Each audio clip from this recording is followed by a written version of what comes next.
It's all about perspective. So what I mean is, in the grand scheme of things, just what are we? What are we really? What are we actually working to achieve? And does it actually amount to anything at all? So do we truly amount to anything whatsoever? So think about it. When we identify with our ego, our pride, our body, we often forget our insignificance. So think about it, because self-worth in itself is attached to the ego, or the identification with ourselves. So, there's a lot of movements out there, like raising your self-worth, manifesting a higher self-worth, or, just changing your mindset overall, becoming more confident. All of these things are, if you think about it, they're intrinsically tied to ego and your identification.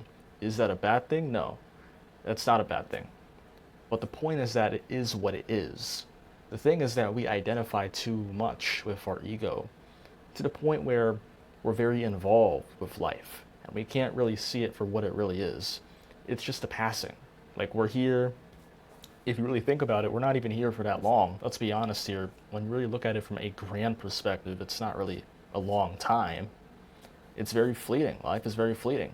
So therefore, it really begs the question, why is it so serious? If it's all going to come to an end at some point in time, if we're all going to pass at some point in time, why does it need to be so serious? And that's when I bring up insignificance. I know it might sound a little bit,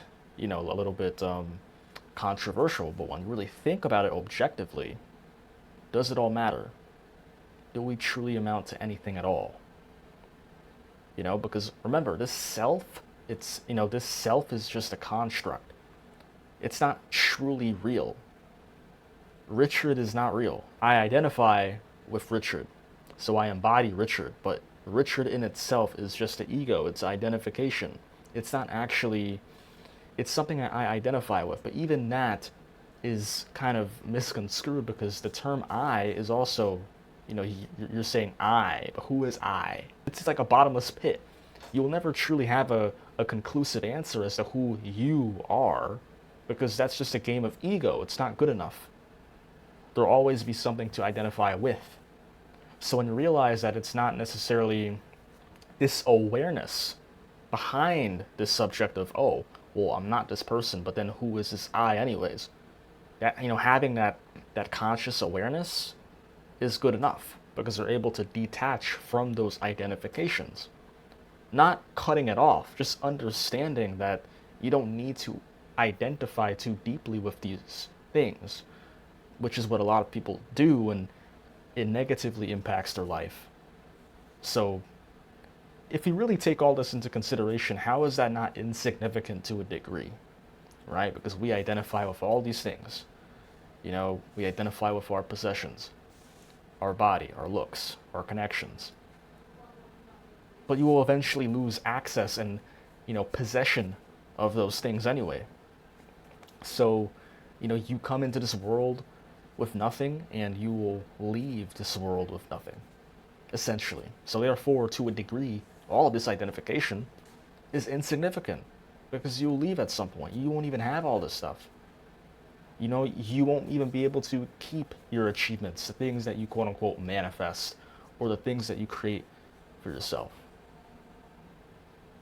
Now, I'm just saying this because it's great to have a grounded perspective. The benefit behind this framework is understanding your position within reality. This actually has a positive effect where it makes things easier for you, because when you disidentify from your ego and all the things that are happening around you, you're not as attached, you're not as reactive, you're not trying to, solve things or make things work out or succeed out of need or desperation, because you understand that it's going to pass anyways. Even if you fail or even if you succeed, it's going to pass anyways. When you understand this and you're like, yeah, that's just the reality, I accept it. But I'm still going to live on, I'm still going to attempt to achieve what I want to achieve, and I'm going to do it with sincerity.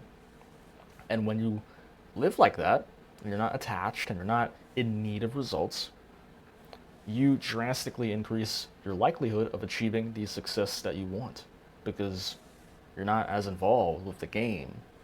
You're able to disidentify with the game. That's very important. That's why, me bringing up something like insignificance, it might sound alarming, it might sound negative, but it actually has a very beneficial meaning to it if you can open yourself up to what I'm saying. So when you realize that nothing inherently matters or has value, and that in reality, you attach value and meaning onto other entities or things, you, in a very dynamic way, you take your power back.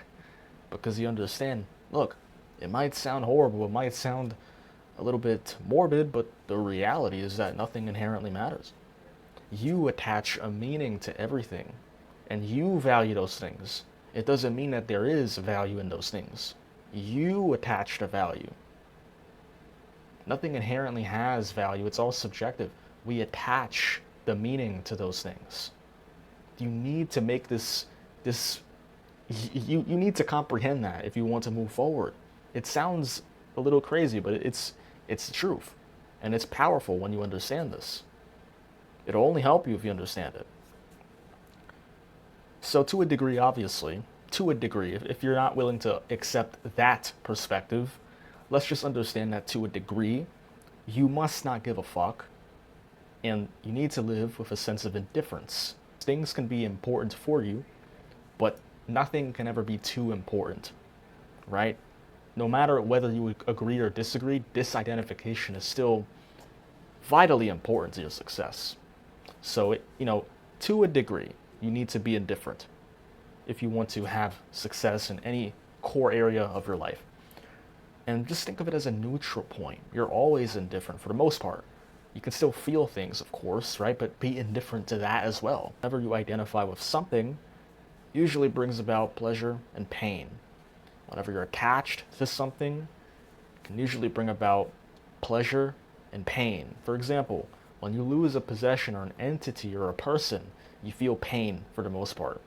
And if you're attached to a result, you need something, whether it's academic or business or relationship, and you get that thing, you feel good, you feel happy, you're excited. Because those things are byproducts, they're symptoms of having an attachment. Is that bad? No, I'm just telling you what it is. Having awareness about the matter will give you more control over how much attachment you put towards something. That's why it's important. And that's why this whole concept of insignificance sheds light on identification and how big of a deal this life truly is. When you understand, hey, it's going to pass regardless. So stop identifying too much with these things. To a degree, we need to understand our insignificance, right? Because then that gives you a more grounded perspective. And it also allows you to understand not to feed into the game. It works in your favor. It really does.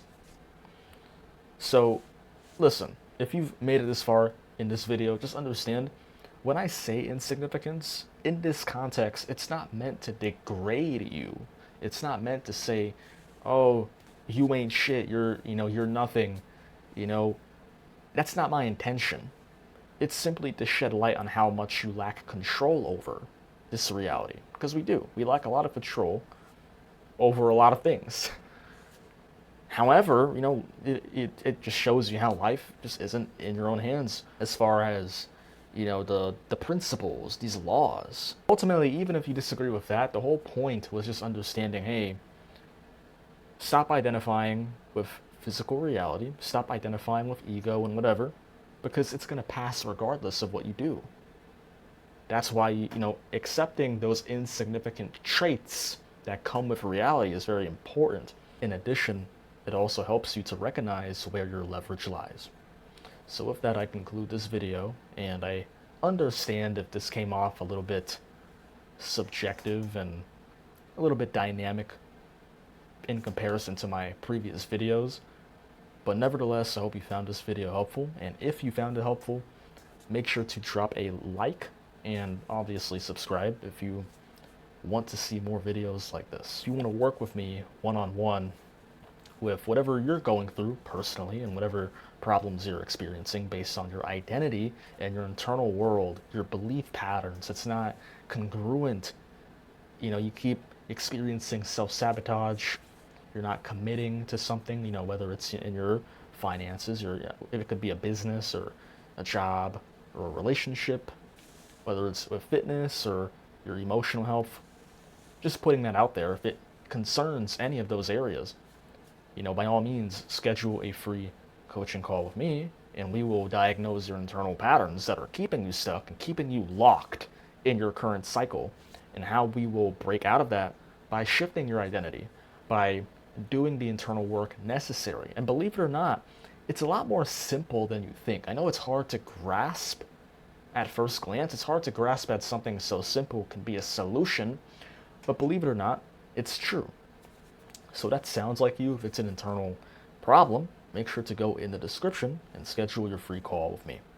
And obviously, only schedule your free call if you're serious about changing your current situation, because it's not just a normal call. It's meant to see if we're a good fit to work together going forward. So, when we're on that call, we're seriously going to aim to solve your problem, right? So only do it if you're 100% committed to solving that problem and moving forward, right? And with that, I will see you in the next video.